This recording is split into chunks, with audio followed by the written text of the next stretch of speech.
C Appu sir ಅವರ energy ಬಗ್ಗೆ ಏನು ಹೇಳ್ತೀರಾ? ಯಾಕಂದರೆ ಅವರು ಫೈಟ್ಸು ಮತ್ತು ಡ್ಯಾನ್ಸ್ಗೆ ಹೇಳಿ ಮಾಡಿಸಿದಂಥ ಮಾಸ್ಟರ್ ಪೀಸು. ಅವ್ರು ಅವ್ರ ಮೈಯಲ್ಲೇ ಇದೆಯಲ್ಲ ಪವರ್ ಅನ್ನೋದು, ಅವ್ರು ತುಂಬ ಕರೆಂಟ್ ಇದ್ದಂಗೆ ಅವ್ರ ಪವರ್ ಯಾವಾಗಲೂ ತುಂಬ ಹೈ ಲೆವೆಲಲ್ಲೇ ಇರ್ತದೆ. ತುಂಬ ಚೆನ್ನಾಗಿ ಮಾಡ್ತಾರೆ. ಎನರ್ಜಿ ಅಂತೂ ಸಿಕ್ಕಾಪಟ್ಟೆ ಎನರ್ಜಿ ಅವ್ರಿಗೆ ಫೈಟ್ ಸೀಕ್ವೆನ್ಸಲ್ಲಿ ಮಾಡುವಾಗ. ಏನೇ ಆಗಲಿ ಫೈಟು ಡ್ಯಾನ್ಸ್ ಅಂದ್ರೆ ಗೊತ್ತಿದೆಯಲ್ಲ ನಿಮಗೇ, ತುಂಬಾ ಅದ್ಭುತವಾಗಿ ಮಾಡ್ತಾರೆ. ಇದುವರೆಗೂ ಒಂದು ಡೂಪು ಕೂಡ ಬಳಸಿಲ್ಲ ಅವರು, ಎಲ್ಲ ನ್ಯಾಚುರಲಾಗಿ ಅವರೇ ಮಾಡಿದ್ರು. ಏನಂದರೆ ಅವರು ಇರಬೇಕಿತ್ತು ನನಗೆ, ಯಾಕಂದ್ರೆ ಅವ್ರು ಯಾವಾಗಲೂ ಹೇಳ್ತಾಯಿದ್ರು ನಮ್ಮೂರವರು ಕೊಳ್ಳೇಗಾಲದವರು ಈ ಥರ ಹಂಗಿಂದು ತುಂಬಾ ಖುಷಿ ಪಡ್ತಾಯಿದ್ರು. ನಾವು ಅಂದರೆ ಅವರು ಅಂದರೆ ಏನೋ ಒಂಥರ ಇದು ಸರ್, ತುಂಬ ಖುಷಿ ಆಗೋದು.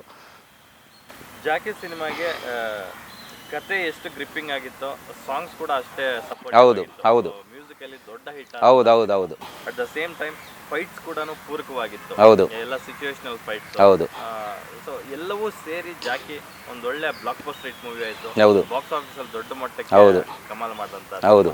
ಹಂಗಾಗಿ ನಿಮಗೆ ಫೈಟ್ಸ್ ವಿಚಾರದಲ್ಲಿ ನಿಮ್ಮ ವೃತ್ತಿ ಬದುಕಿನಲ್ಲಿ ತುಂಬ ಎಷ್ಟು ಖುಷಿ ಕೊಡ್ತು ಈ ಸಿನಿಮಾಗೆ ಫೈಟ್ಸ್ ಮಾಡಿದ್ದು? ಈ ಫೈಟಿಗೆ ನಿಜವಾಗ್ಲೂ, ಯಾಕಂದರೆ ಬಿಂದಾಸ್ ಅಂದ್ಬಿಟ್ಟು ಫಸ್ಟೇ ಅವ್ರದ್ದೊಂದು ಮೂವಿ ಮಾಡಿದೆ, ಜಿಮ್ ಫೈಟು. ಅಪ್ಪು ಸರ್ದು ನಂದು ಕಾಂಬಿನೇಷನ್ ಫಸ್ಟು ಜಿಮ್ ಫೈಟೇನೆ. ಜಿಮ್ ಫೈಟಲ್ಲಿ ಎಲ್ಲ ನ್ಯಾಚುರಲಾಗೂ ಫೈಟ್ ಮಾಡಿಕೊಟ್ಟೆ. ಆವಾಗಲೇ ಹೇಳ್ತಿದ್ರು, ಅಣ್ಣ ಈ ಥರ ಫೈಟ್ನೇ ನಾನು ನೋಡಿ ನನಗೆ ತುಂಬ ಇಷ್ಟವಾದದ್ದು ಫೈಟ್ ಅಣ್ಣ ಅಂತ. ಯಾವಾಗಲೂ ಫೈಟ್ ಹೋದಾಗ ನೀವು ಜಿಮ್ ಫೈಟ್ ಮಾಡಿದಲ್ಲ ನಾನು, ಏನಣ್ಣ ನ್ಯಾಚುರಲ್ ಹಂಗಂಗೆ ಏಟ್ ತಿಂದವ್ರೆ ಫೈಟರ್ಸು, ಅಯ್ಯೋ ಅಂತ. ಅಣ್ಣ ನೀವು ಹಂಗೆ ಮಾಡಿದ್ದೀರಣ್ಣ ಅಂತಂದೆ. ಅದು ಮತ್ತು ಥಿಯೇಟರ್ ಫೈಟ್ ಅದೆಲ್ಲ ಬಿಂದಾಸಲ್ಲಿ ತುಂಬ. ಆಮೇಲೆ ಯಾವುದೇ ಸಿನಿಮಾದಲ್ಲಿ ಅದ್ರೂ ಕೂಡ ನನಗೆ ಹೇಳ್ತಾಯಿದ್ರು, ಡ್ಯಾನಿ ಅವ್ರಿಗೆ ಈ ಥರ ಇದು ಮಾಡ್ಕೊಳ್ಳಿ ಹಾಕ್ಕೊಳ್ಳಿ ಹೆಂಗೆ ಅಂದ್ಬಿಟ್ಟು. ಯಾಕಂದರೆ ಅವರು ಆ ಬಿಂದಾಸ್ ಫೈಟಿಗೆ ಇದಿಲ್ಲ. ಈ ಜಾಕಿ ಫಿಲಮ್ ಬೆಂಕಿ ಫೈಟ್ ಬಂತಲ್ಲ, ಯಾಕಂದರೆ ತುಂಬ ರಿಸ್ಕಿ ಫೈಟ್ಸ್ ಅದು.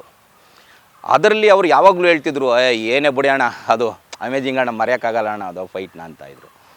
ಟೋಟಲ್ ಅಪ್ಪು ಸರ್ಗೆ ಎಷ್ಟು ಫೈಟ್ಸ್ ಕಂಪೋಸ್ ಮಾಡಿದ್ದಾರೆ? ಅಪ್ಪು ಸರ್ಗೆ ಟೋಟಲು 9 ರಿಂದ 10 ಸಿನಿಮಾ ಮಾಡಿದ್ದೀನಿ. 10 ಸಿನಿಮಾವರೆಗೂ ಮಾಡಿದ್ದೀನಿ ಅಪ್ಪು ಸರ್ದು.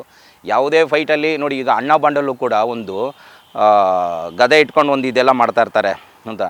ಇದರಲ್ಲಿ ಬ್ಯಾಕ್ ಸಮ್ಮರಲ್ಲಿ ಹೋಗಿ ಲಾಕ್ ಆಗ್ತಾರೆ, ಹಿಂಗೆ ಬ್ಯಾಕ್ ಸಮ್ಮರಲ್ಲಿ ಹೋಗ್ಬಿಟ್ಟು ಹಿಂಗೆ ಲಾಕ್ ಆಗ್ಬಿಟ್ಟು ಟಕ್ ಅಂತ ಹಿಂಗೆ ಅಂತಾರೆ. ಅದು ಹೆಂಗಿದೆ ಅಂದರೆ ಫೈಟ್ಗಳು ಒಂದು ಚಿಕ್ಕದಾದ್ರೂ ಕೂಡ ಫೈಟ್ ಕಂಪೋಸಿಂಗ್ ಇದೆಯಲ್ಲ, ಅದು ಬೇರೆ ಬೇರೆ ಥರ ಮಾಡಿಕೊಡ್ತಾ ಇದೆ ಅಪ್ಪು ಸರ್ಗೆ.